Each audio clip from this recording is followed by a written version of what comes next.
যারা বলে ইনশাআল্লাহ মাশাআল্লাহ কথায় কথায় বলা যাবে না, আমি তাদেরকে বলবো খবরদার কখনো কোরআন হাদিসের বিরোধিতা করতে এসো না।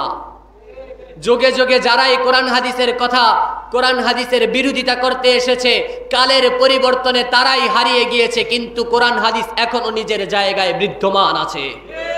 আমি তাদেরকে বলবো, তোমরা যে বলো কথায় কথায় মাশাআল্লাহ ইনশাআল্লাহ বলা যাবে না, তাহলে তোমাদের তো কোরআন হাদিস রিসার্চ করা হয় না। এক একজন জ্ঞানী হয়েছো, এমন জানতে শুরু করেছো, তোমরা জানতে জানতে জানতে জানতে এখন জানোয়ার হয়ে বসে আছো। কোরআনের মধ্যে আল্লাহ তাআলা স্পষ্ট বলেছে, ওয়ালা তাকুলান্না লিশাইইন ইন্নী ফাইলুন যালিকা গাদা ইল্লা আইয়াশা আল্লাহ। হে নবী, আমি আপনাকে জানিয়ে দিলাম, আপনি কখনো কোনো কাজ করার আগে ইনশাআল্লাহ কথাটা ছেড়ে দিবেন না। অর্থাৎ আল্লাহ তাআলা জানিয়ে দিতে চায় মুমিনের জন্য ইনশাআল্লাহ, মাশাআল্লাহ, আলহামদুলিল্লাহ এগুলো মুমিনের জন্য স্পেশাল বার্তা। তারা কথায় কথায় এগুলো ব্যবহার করবে, কিন্তু ওই পশ্চিমা সভ্যতার নাস্তিকেরা আর ওই পশ্চিমাদের পাঁচাটা গোলামেরা আমাদেরকে তারা জানাতে চায়, না না না, কথায় কথায় ইনশাআল্লাহ মাশাআল্লাহ বলা যাবে না। কথায় কথায় ইনশাআল্লাহ মাশাআল্লাহ বললে ভাষার সাথে অভদ্রতা হয়। আমি তাদের কাছে প্রশ্ন রাখতে চাই, কথায় কথায় যদি হাই হ্যালো আর ওয়েলকাম বলা হয়, তাহলে কোন ভাষার প্রতি ভালোবাসা দেখানো হয়? তোমরা কথায় কথায় ইনশাআল্লাহ মাশাআল্লাহকে পরিত্যাগ করবে, আর কথায় কথায় হাই হ্যালো ওয়েলকাম বলে পশ্চিমাদের সভ্যতা আমার দেশে আমদানি করবে।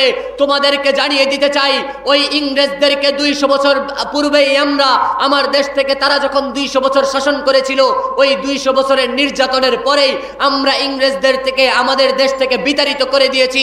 তোমরা যদি আমার দেশের মধ্যে এখনো ইংরেজদের সেই সভ্যতাকে লালন করতে চাও, তোমরা যদি আমার দেশের মানুষকে এখনো ইংরেজি সভ্যতা শেখাতে চাও, তোমরা যদি আমার দেশের মানুষকে কোরআন সুন্নাহ থেকে দূরে সরিয়ে দিয়ে আল্লাহর রাসূলের শান মান ভুলিয়ে দিয়ে আল্লাহর রাসূলের আদর্শ থেকে বিমুখ করে তাদেরকে ইংরেজি শিক্ষায় শিক্ষিত করে হাই হ্যালো আর ওয়েলকাম শিক্ষা দিতে চাও, তাহলে তোমাদেরকে বলবো, ওই যে 1971 এর পূর্বে হিন্দুস্তান যে যুদ্ধ করেছিলাম, ইংরেজ খেদাও আন্দোলন করেছিলাম, ব্রিটিশদেরকে বাংলাদেশ, ভারত, পাকিস্তান অর্থাৎ ভারতবর্ষ থেকে যেভাবে বিতাড়িত করেছিলাম, তোমাদেরকেও বলবো ইতিহাস ঘেটে দেখো, তোমাদের পরিণাম তাদের চাইতেও ভালো হবে না।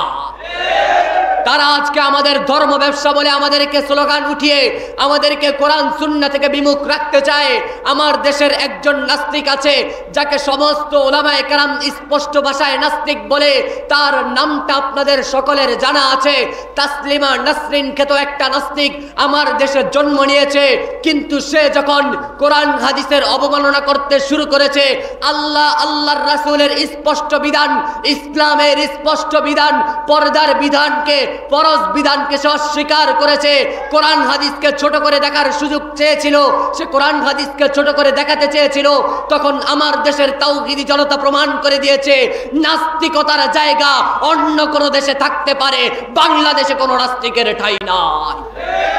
ওই তাসলিমা নাসরিন মুসলমানদের হাত থেকে বাঁচার জন্য আরো অনেক আগের কথা, এটা তো সবাই জানে, সারা বাংলাদেশ খ্যাত, রাতের আধারে আমার দেশ থেকে ওই তাসলিমা নাসরিন পালিয়ে যেতে বাধ্য হয়েছিল। আজকে যারা আমার দেশে ওই ইংরেজি সভ্যতা আবিষ্কার করতে চায় আর ইসলামকে ভুলিয়ে দিতে চায়, কোরআন সুন্নাহর বিরোধিতা করতে চায়, আমি তাদেরকে বলবো, পুরনো ইতিহাস ঘেটে দেখো, তাসলিমা নাসরিন যেমনি ভাবে আমার দেশ থেকে বিতাড়িত হতে বাধ্য হয়েছে, তোমরাও ঠিক একইভাবে আমার দেশ থেকে বিতাড়িত হবে। আজকের এই নাস্তিক মুরতাদেরা আমার দেশ থেকে ভিন্ন দেশে গিয়েও তারা তাদের নাস্তিকতা চর্চা বন্ধ করে না। এই তাসলিমা নাসরিন নামের এই মহিলাটা দিন দিন কয়েকদিন পর পর এক একদিন এক একটা ইস্যু নিয়ে ফেসবুকে ভাইরাল হতে চায়। সে নতুন এই ইস্যুটাকে আবার জন্ম দিয়েছে। 2015 সালের একটা ফেসবুক পোস্টে সে বলেছিল এভাবে যে ইনশাআল্লাহ মাশাআল্লাহ কথায় কথায় বলা যাবে না, এগুলো আরবি ভাষা, আরবি ভাষার চর্চার কারণে কেমন যেন বাংলা ভাষাকে ধর্ষণ করা হচ্ছে। এই কথা বলে সে তখনও নিস্তার পায় নাই, কিন্তু সে এখন বিদেশের মাটিতে বসে 2024 সালে এসে সেই পোস্ট আবার শেয়ার করে সে জানিয়ে দিতে চায় এখনো সে নাস্তিকতার পক্ষে আছে। আমি ওই তাসলিমা নাসরিন সহ অন্যান্য নাস্তিকদের কাছে বার্তা পৌঁছে দিতে চাই, তোমরা নাস্তিকতা চর্চা করবে, আমরা যুগে যুগে খালিদ বিন ওয়ালিদ তৈয়ার করে দিব ইনশাআল্লাহ। এই নাস্তিকদের আমার দেশে থাকতে দেয়া যাবে না।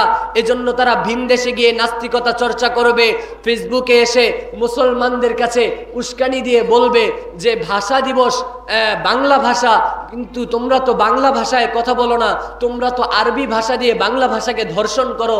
আমি তাদেরকে বলবো, আমরা তো আরবি দিয়ে বাংলা ভাষাকে ধর্ষণ করি না, আমরা বাঙালি, বাংলা ভাষায় কথা বলি, কথায় কথায় আল্লাহ তাআলার শুকরিয়া আদায় করি, কৃতজ্ঞতা জ্ঞাপন করি, কিংবা আল্লাহ তাআলার উপর ফয়সালা ছেড়ে দিয়ে আলহামদুলিল্লাহ মাশাআল্লাহ বলি। আমাদের সাথে বাংলা ভাষার কোনো শত্রুতা নাই।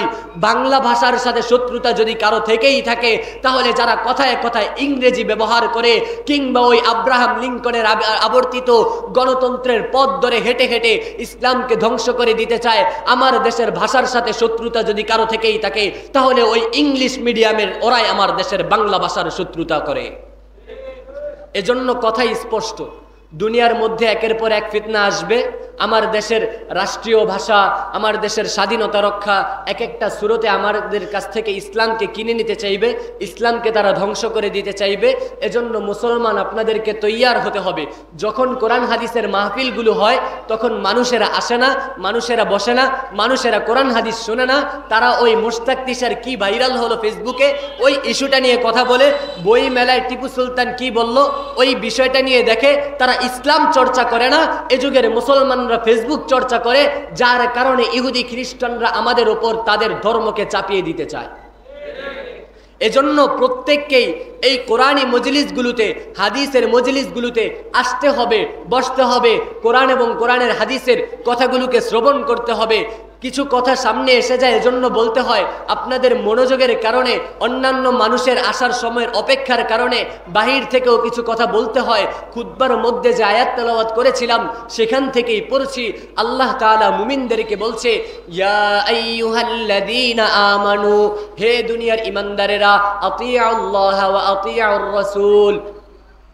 আল্লাহ তাআলা দুনিয়ার মুমিনদেরকে বলছে, ও দুনিয়ার মুমিনেরা, তোমরা আল্লাহর ইবাদত করো, আল্লাহর অনুসরণ করো, ওয়া আতিউর রাসূল, এবং তারপরে আল্লাহর পরে যে মানুষটার অনুসরণ করবে তার নাম কি? ঈমান কতটা দুর্বল চিন্তা করেন।